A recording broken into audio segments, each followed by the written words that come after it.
एक बहुत ही famous Bollywood movie है तारे ज़मीं पर। अब तारे ज़मीं पर की कहानी एक छोटे बच्चे ईशान अवस्थी के ऊपर बनाई गई है। अब बचपन से क्योंकि ईशान बहुत शरारती था, उसका पढ़ाई लिखाई में मन नहीं लगता था, और क्योंकि ईशान को डिसलेक्सिया नाम की एक बीमारी भी थी जिससे उसको पढ़ने लिखने में प्रॉब्लम होती थी, उसको कुछ भी चीज़ सीखने में बहुत प्रॉब्लम होती थी। और इसके कारण उसके जो पेरेंट्स थे वो उससे बहुत तंग रहते थे, उसकी बहुत चिंता करते थे। और क्योंकि ईशान पढ़ने लिखने में भी थोड़ा कमज़ोर था, तो उसका कंपैरिजन भी हमेशा उसके बड़े भाई से होता था, जिसके कारण ईशान के अंदर एक इन्फीरियरिटी कॉम्प्लेक्स डेवलप हो गया था।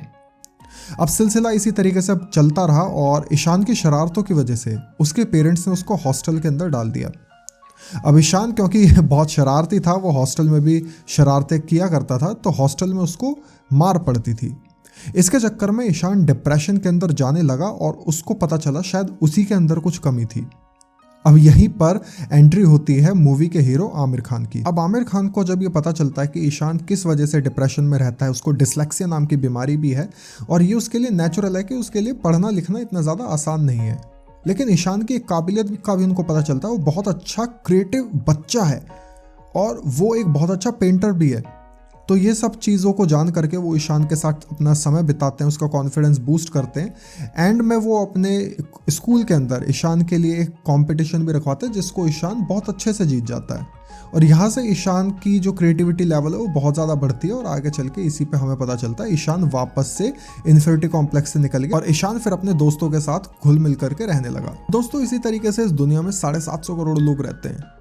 हर एक को ऊपर वाले ने एक वाइट कैनवस दे करके भेजा हुआ है कि जा करके अपनी ज़िंदगी का एक मास्टरपीस तैयार कर। अब कोई तो अपनी ज़िंदगी का एक मास्टरपीस बना लेता है और कोई कहता है कि यार इसके अंदर काबिलियत थी, शायद इसीलिए इसने अपना मास्टरपीस बहुत अच्छे से बना लिया। अब उसकी वाहवाही को देखकर कुछ लोग जलते हैं, कुछ अपने आप को कोसते हैं, कुछ अपने हालातों को बोलते हैं।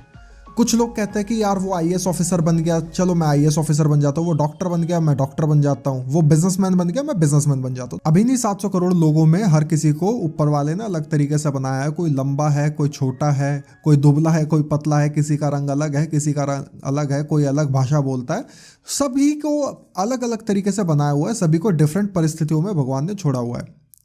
अब यहाँ पर क्या है, जब हम एक दूसरे को देख करके एक दूसरे की चीज़ें कॉपी करने लगते हैं, डुप्लीकेट करने लगते हैं, तो कई बार हमारे अंदर उस चीज़ के लिए पोटेंशियल नहीं होता।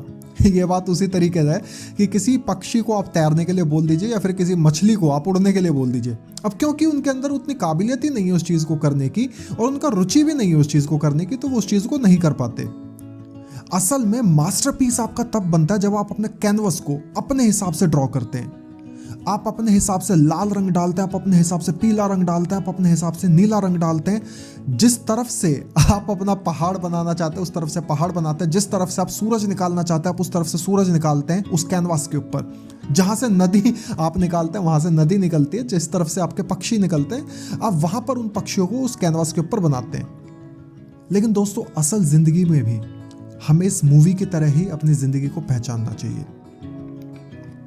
हर किसी इंसान के अंदर अलग अलग क्षमताएं हैं। कोई तेज भाग सकता है तो कोई अच्छा पढ़ सकता है, कोई अच्छा बना सकता है तो कोई अच्छा सोच सकता है, कोई अच्छा आविष्कार कर सकता है। दिक्कत तब आती है जब हम एक दूसरे को देख करके इन्फीरियरिटी कॉम्प्लेक्स फील करते हैं और हम सोचते हैं कि शायद हमारे अंदर ही कोई कमी थी। कमी किसी के अंदर नहीं है। हर किसी को अपना कैनवास सजाने के लिए अलग अलग समय मिला हुआ है। किसी को 40 साल, किसी को 50 साल, किसी को 60 साल, किसी को 80 साल। और शुरुआत के 40 से 50 साल हम इसी दुविधा में निकाल देते हैं कि हमें बनाना क्या है, और शुरुआत के 40 साल हमारी जिंदगी सिर्फ फोटोकॉपी बनाने में लग जाती है। अब हमें यहाँ पर खुद समझना होगा कि अभी तक की हमारी जिंदगी हम किसी की फोटोकॉपी बना रहे हैं या हमने अपना मास्टरपीस बनाने की शुरुआत भी की है।